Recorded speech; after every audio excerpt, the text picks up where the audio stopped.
Trap. There it is.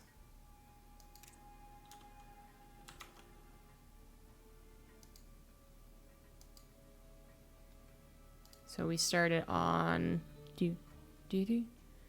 Ephemeron and Ephemeron. Oh wow, Korean really has to try hard with that word. Ephemeron Lado edition. Whew, okay. I think I have the correct overlay on, but in 1 second.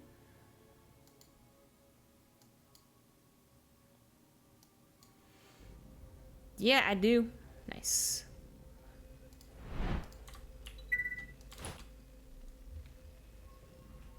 Since his surgery last year. He had surgery? I didn't actually know that. Or maybe I did, but I didn't think it was a surgery that would affect him that much. I don't know.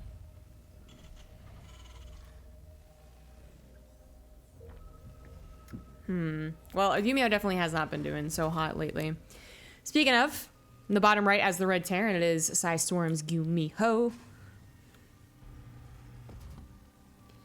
And in the top left, as the blue Protoss, it is Trap. Which I suppose I can go ahead and make a, whoops. Oh, I did that. There we go. Nailed it. Okay, so these replays are from the Olimoleague, guys. You can get these replays as well if you go to patreon.com/Olimoleague, hand over just a bit of cash, and get these every single week, every single replay, including the ones that aren't cast on Maynard, Cranks, whoever is casting's channel, which is really, really awesome for this type of stuff, where I actually just do this and then post it on YouTube later, which is where a lot of you probably are watching it right now.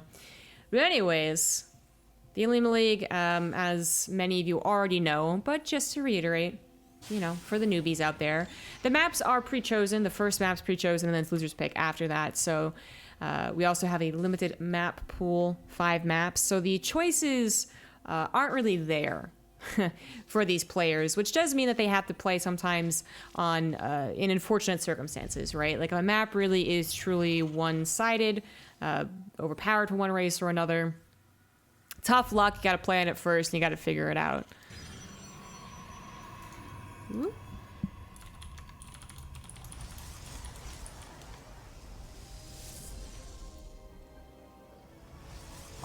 Okay, so apparently it's around 7 o'clock that we start to get some pretty severe dropped frames. That's too bad. I'll have to ask them. The weird thing is that I would expect the between the hours of like 5 and 11 to be something where you might have drop frames because everyone's using the internet. Like that I kind of like predicted, expected, was sad about, but it actually is more like from the hours of 7 to 3 in the morning. And why? Why is that? Like, the neighbors aren't up till 3 in the morning, I'm pretty sure. So I can't explain that part. But, you know, 2 days ago, I streamed until about 7 p.m. and I don't believe we had any lost frames. So it seems to be the cutoff.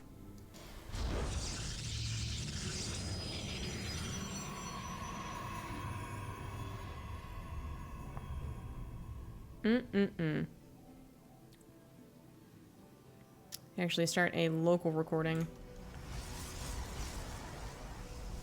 Okay. To splice that together later, that's gonna be fun. So anyways, we do have some unique openers. Not for Trap so much, Blink opener, right? Pretty basic. Reaper does finally get taken out after a lot of scouting though, but the Marauders, they're already here. So you can open up with Marauders and even use them defensively. Use them across the map, try and grab a Stalker that's being a little too far forward, which a lot of times they are too far forward, or try and actually combat them as they're waiting in the natural, which is what we saw GuMiHo try and do. It's a lot better to grab a Stalker over here when they're like, oh shit, it's a Marauder opener, and then, you know, take advantage of that and try and push and force them to respond, and then probably just leave once they've responded. But GuMiHo was going for the surprise factor, and it was a bit of a surprise. The shield battery was on its way, even though it wasn't actually finished. I think he saw the tech lab, so it was only so much of a surprise. Maybe it was just a little bit sooner than Trap expected, but not taking a lot of damage from it. Just a couple of probes. And by a couple, I mean 3 probes. Yeah, definitely not worth it for GuMiHo. And then we have a Robotics Bay follow-up, single forge accompanying that. That makes sense. And we know GuMiHo is just continuing on with his bio. I mean, that's a decent thing from the Marauder opener, is that you do have a second barracks with it. You obviously already have a tech lab. You don't have a ton of units, but they are effective units, especially with that Marauder slow. And you can go right into Stim, which, you know, for a while now has been 21 seconds faster. So already done here, moving on to those combat shields. Bunker was created. Again, not a ton of units, even though that Marauder is good. Not when the Stalkers are outnumbering you, not when the Stalkers have Blink. So a bunker was certainly the right call to not have to worry about any silly headaches, basically. Those circumstances where they snipe the Marauder and then start to snipe all your Marines, and you're like, okay, well, this is fun. But just going into that bio, and then popping in a Raven here as well before swapping over. And immediately into the medevacs. Ooh, that's smooth. Very smooth. You'll note, though, that to do this, we do not have any factory production. So no Widow Mines, no safe tank, no tanks to anchor an attack. But it does... this is kind of the build that I do. Personally, more bio-focused. And I do like them more than the tanks. I feel like the tanks, they just get overwhelmed. You know, a lot of people still doing that 3 gas thing. And the 3 gas, like mass charge, all that stuff, and the tanks just don't really help against that.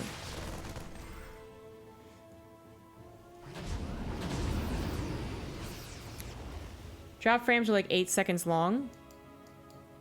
Well, the upload completely cuts out for about 8 seconds, so that's what you're seeing. And yeah, there's it doesn't quite result in a dropped stream, but it means that there's just like a huge pause. I think I saw that game. This game? Or what game was I referring to? Anyways, because this game wasn't actually cast. Well, maybe it was cast on like a foreign or non-English stream, but anyways. We do have the move out finally coming forward here. Trap really not investing into a ton of stalkers. More about the Colossus. Has a couple of zealots to help buffer that Colossus with charge. Okay. But this is a very, very big bio army. You know, it says their army supply is not that different, but I feel like it is very different. Okay, here comes the rest. Okay, the second Colossus out as well. That looks a lot better. A couple force fields to help out. And 2 Colossus, even if they are interference matrix, well, the Zealots hopefully would still do enough work. But that was a bit of a scary push. With the Raven included against Colossus build, you immediately take out 2 units that are usually pretty essential to the hold. And maybe even a 3rd unit. Take out that Immortal as well. Can be very helpful. Or go ahead and just cast anti-arm missile. There's so many good things about having a Raven. But it feels like especially against someone who depends on a couple of big units. Now in this case, Trap went for charge as well, so he actually had some kind of powerful units besides those Colossus. GuMiHo sized it up, decided he shouldn't take that fight, and he was probably right. But now we have a lot more Zealots. They do have that +1 upgrade. GuMiHo should be on 1-1. Yeah, he is on 1-1, so he'd have the upgrade lead, but he's just severely out of position. Liberator's not sieged. He does see a single Zealot. I don't believe he saw that War Prism, so he doesn't realize the army's there, but now he does. Yeah, definitely get out of there. Not a lot of Stalkers, some being warped in now, but 2 Liberators doing a surprisingly good job of holding the line here, and 2 more Liberators could actually really make that a no-go zone, basically. With that many Stalkers, I guess all 10 of them are now here, but oh, that's what GuMiHo did. Went for a big Doom Drop on the natural, forces that recall, instantly picks up and leaves. Doesn't want to tango with that, but about to go into the other army here, and that's where all the Stalkers were. Very dangerous. He's about to get sandwiched, actually. Interference Matrix on the War Prism and the Colossus. War Prism's not going to be able to pick up micro that Colossus, which is probably what he was thinking about. And unfortunately, oh my god, that was actually so clutch. It does hit the Colossus, but just for a tiny little second, 4 Liberators up with the War Prism are going to be able to kill it. Colossus gets a couple of swipes off, but that is it. But the Bio Army, not Sandwich, actually gets the high ground. Liberators now targeting down the second Colossus, or trying to. Third Colossus comes forward to help out here. Force fields on those bridges means that time will be bought for Trap. But what an awkward engagement. Oh my god.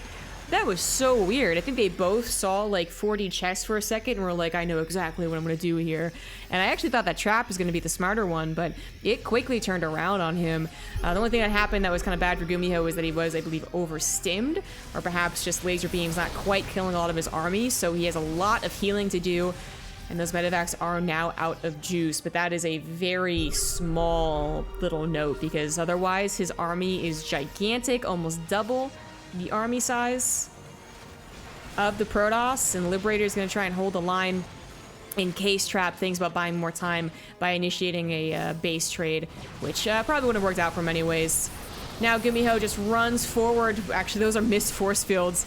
Good attempt by Trap, but not going to be enough. The rest of his army is going to come trailing from behind, and it's not going to be in time to save this army nor its Nexus. The Liberators are going to siege up on that choke, and that's probably going to be it. There's just not enough units to tackle those Liberators, right? There's like 5 units that shoot up here, and unfortunately 2 of them are Archons, which have to get into range. Can't blink around the Liberators. They do get taken out. A lot of the army very, very weak. However, 2 Colossus trying to do their best. GuMiHo's supply does start to drop a little bit, but behind this, he has 3 bases. He's still cranking out 5 barracks and 2 starports. Not quite 2, but at least 1. And he even gets away with a medevac. So while his supply did dip down, it's not comparable to Trap's. Trap's army is just non-existent. He's got 23 army supply of very bad units against very good units. Marauders against Stalkers, but not quite enough of them. Even though Vikings being a serious threat to the crowned units there. Vikings even popping the Immortal Shields before we're going to actually get involved, and that's going to be it. GuMiHo takes that first game. Oof. Huh. What an interesting game. That was actually a lot of fun.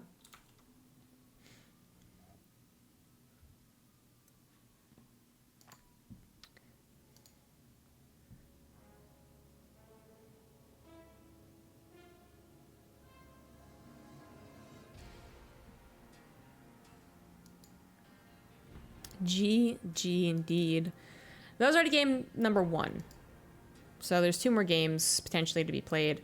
It is a best of 3 until the finals of Olimoleague, which are best of 5, unless it's the month or the monthly.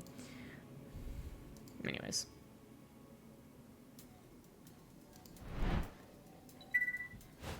Game number 2 is up, and I don't want to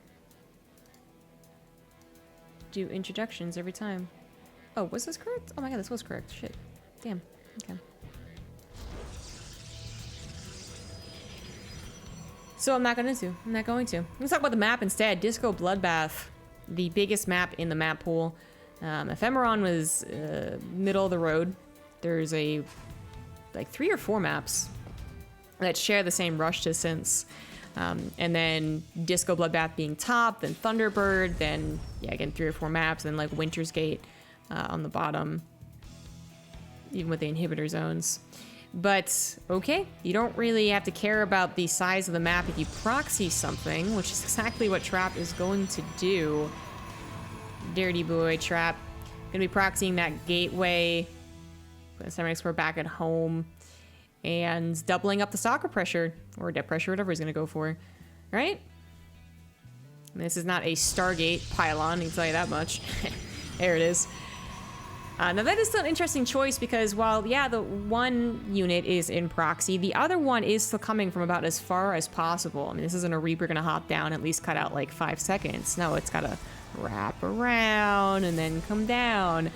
But it does block the Reaper hop-up spot, so after all the pressure is said and done, whether it does damage or not, GuMiHo will have a tough time, you know, determining exactly what Trap is following up with. So, I mean, it's the macro game's still gonna happen, I would assume. I don't think this is gonna kill GuMiHo, but it is going unscouted, and there is always that chance that it kind of snowballs. You know, you don't think that it's proxy, you just, you know, blank out for a second, and then You don't defend as seriously as you should. But when it comes to the professional Terran players, they actually know exactly the timings of proxies and not proxies. They would be able to say like, okay, that's way too soon. Instantly identify what's going on here. That still doesn't mean that things don't go awry, right? They almost always do. It's StarCraft and it's difficult. But he's gonna proxy something else? He's gonna proxy a Stargate? Oh, that is so nasty. Okay. Well, this might not go into a macro game then. The double gateway opener is something that you have to at least, you know, you want to contain at the very least your Terran opponent, but you can macro out of it. But if you're gonna also proxy a Stargate, as I lose my voice for some reason, the air's too dry. I don't know. That's weird. Then that's very different. A few adepts and then an oracle swooping in, and there's that Stargate right there, are deadly to the actual army force of the Terran player. And then GuMiHo, who for the past couple of months it feels like has been a fan of these Marauder openers, is not going to have a lot of units that shoot up. He's also trying to get units that deal with the proxy gateway specifically, not thinking about that follow-up. Even though his Reaper saw there was nothing quite following up yet, that's actually normal as of right now. If he got a second scout and still saw nothing, I think that's when he's like, okay, gotta be worried about something else. But he's thinking about the Marauder for the ground units. The Hellion even could help out. The Reaper actually can even help out. But they need to get that other scout, or need to get something at least to guess that, like, okay, something is up. And I think he did grab a Widow Mine. Oh my god, did he cancel it? Oh, okay. The timing on that was weird. It just popped. And he's going to put it into anti-Stargate zone. So he does realize something is up. The Nexus probably should have gone down sooner, right, if it wasn't a Stargate. But oh my god, it's not going to be an Oracle. What is this game? It's going to be a Fleet Beacon. He's going to go into Tempests. That's so nasty. Well, it is found. And there was enough intel there, I guess, in the timings for the Reaper to say, like, something else is up. But it's not what I expected. I thought that Trap was going to do something kind of like what you see in PvZ, right? You get a bunch of Adepts, or not even a bunch, like 3 or 4. And then you go in with, like, 1 or 2 Oracles, and you just kind of continue to cut them down.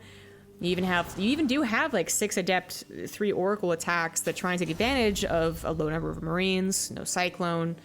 Pop the Widow Mine on a single Adept or whatever, like, and they can be really, really gross. We've seen those. But this isn't it. This is something completely different. And luckily for GuMiHo, you can see what it's producing from the Stargate. So he knows it's a Tempest. He probably also would have known just because the timing of the Oracle was very off, but oh my god, oh my god, oh my god, oh my god, oh my god, oh my god. What? Okay, there is a probe somewhere coming. Oh, it's the other proxy probe. Didn't the first one die? Maybe it didn't. Either it's a second probe or it's the first one, but it comes back to repower this, and well, that bought GuMiHo some time. That's not the end of the Tempest Rush. He is still trying to build up his Viking count, already at 1, would be at 2. Cyclones do help out. If they get a lock on, Cyclones plus Viking will, like, it'll tear down the Tempest like half health, right? That's the Tempest's weakness right now, is it does not have a lot of health. But it has to actually get in range, and that's the trick of all these Tempest attacks. Then you also have shield batteries, which means that as you do that half damage, it just recovers the shields anyways. 1 shield battery's done, although not... Hello? There we go. So that probably shouldn't have taken any hull damage. And this is very tricky. The Tempest Rush is apparently alive and well for Trap, man. I thought this was long dead. So the key to defending against this is usually to get Vikings. Like, you just want a solid number of Vikings. The Cyclones are temporary fill until your Viking count is much higher. So we even see, if you scout this really fast, we even see some Terran players go for, like, immediate reactor Vikings. You know, they swap the barracks off with the starport type deal. And I think that's actually the most effective way to deal with it. Tanks have to be produced, so you don't want to continue producing Cyclones. You just want to get those Vikings. Or in this case, maybe a lot of Marines. We'll see. Okay, there's a swap off there. Because the tanks need to take care of the shield batteries and the ground units. But you really need a good number of Vikings. And eventually, when you get to, like, 5 or 6... you start to just beat the Tempests, even though they might snipe 1 before their death cry. Like, it's not going to be quite enough. But oh my god, that actually worked. just the Viking count didn't start fast enough. He didn't think that the Tempest was actually going to happen, and I don't even blame him. Who does that? Who still does that? What the... What an interesting game there. Can the third actually be even more interesting? Is that possibly a thing? I don't think so.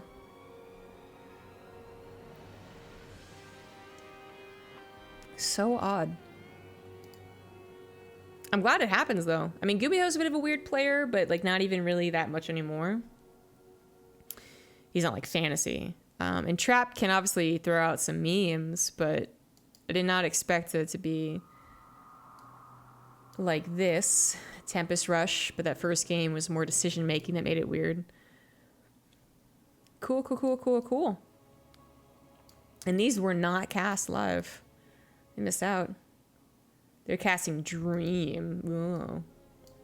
Dream's actually super cool. Okay. I'm not sure I updated the score last game. It's my bad.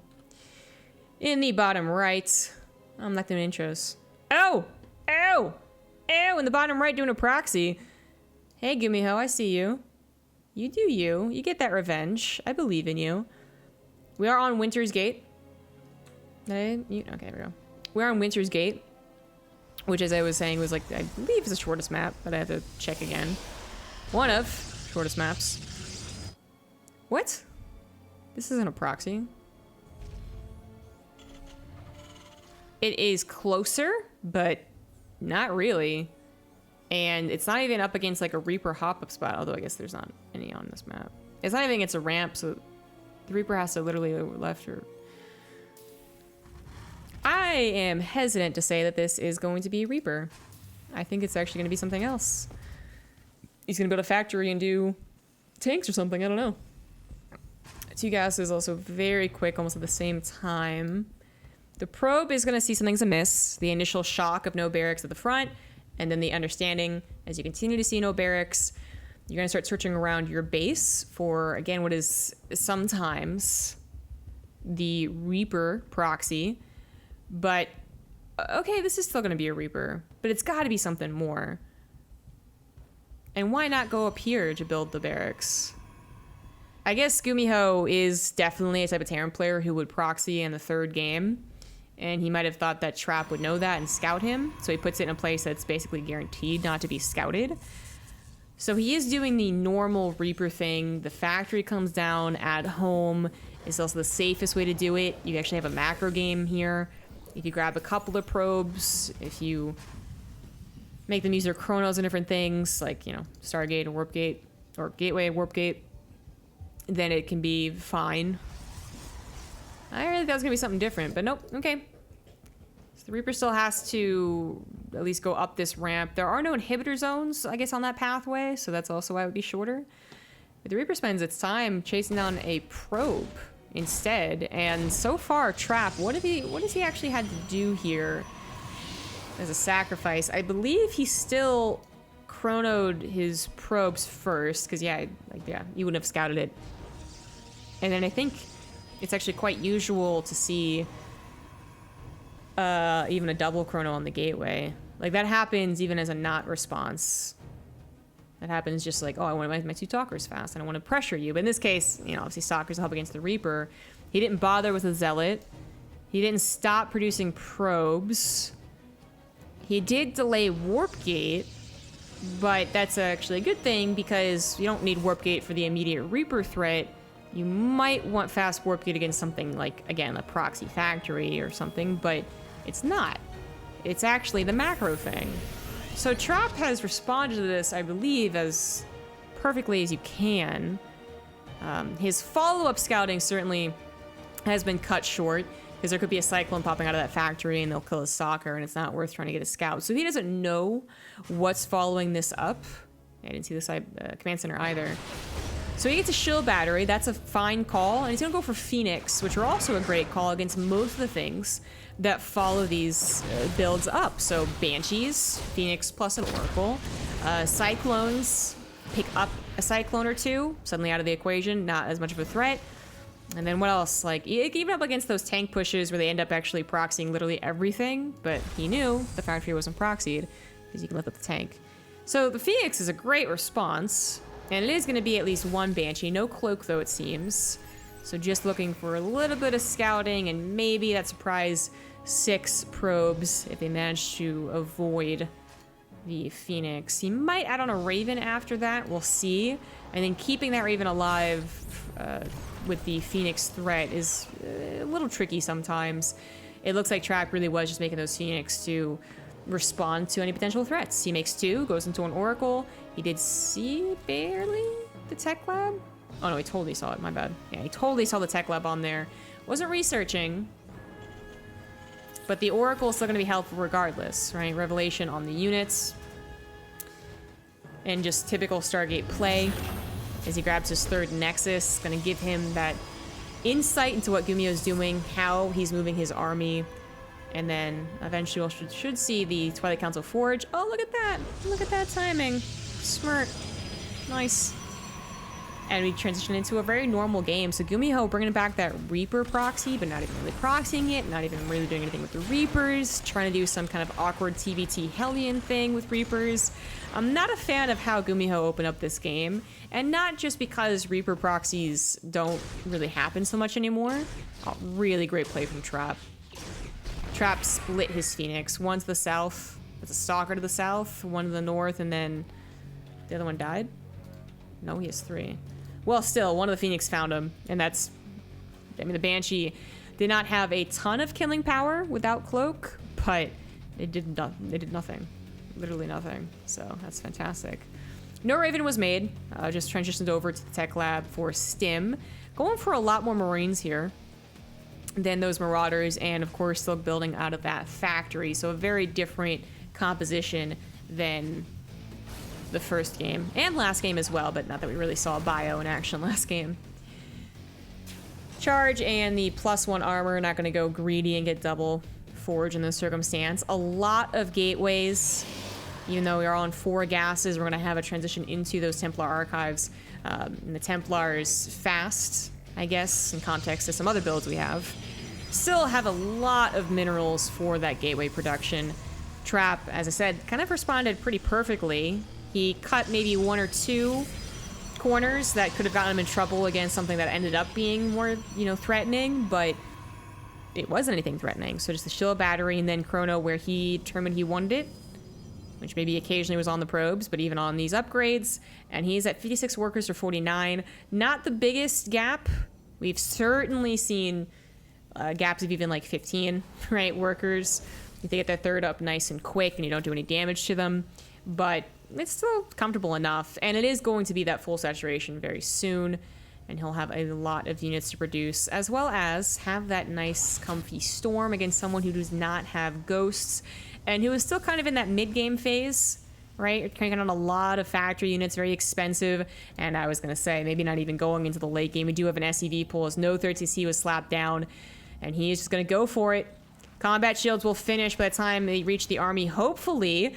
Trap, though, I feel like he's totally prepared. Storm this quick is actually fantastic against what GuMiHo has, I feel. And then the Zealots hopefully get a wraparound on the tanks. Storms hit the SCVs and the Marines. And then you're good to go. Storm actually usually is just like what you don't want to see as a Terran player is pulling your SCVs. Or, the SCV pulls a lot better against like a Colossus build, for instance. But the Storm so far kind of whiffing here, and I believe that was all the Storms. The Combat Shields is not quite done, so these Marines, every stim, every partial Storm they're in is severely damaging, and he unseages all of his tanks to move forward, but that could have been a huge mistake, as the tanks get like a single shot, about 2 shots, and they're overwhelmed by the Zealots. The Marines are still alive, however, and all the Zealots are gone. Nope, just kidding, more Zealots being warped into the left side. They do have that upgrade. Archons also being very, very helpful. And that was not good enough. GG, Trap takes the 2-1. And he advanced on to the semifinals, I believe. This was the quarterfinals.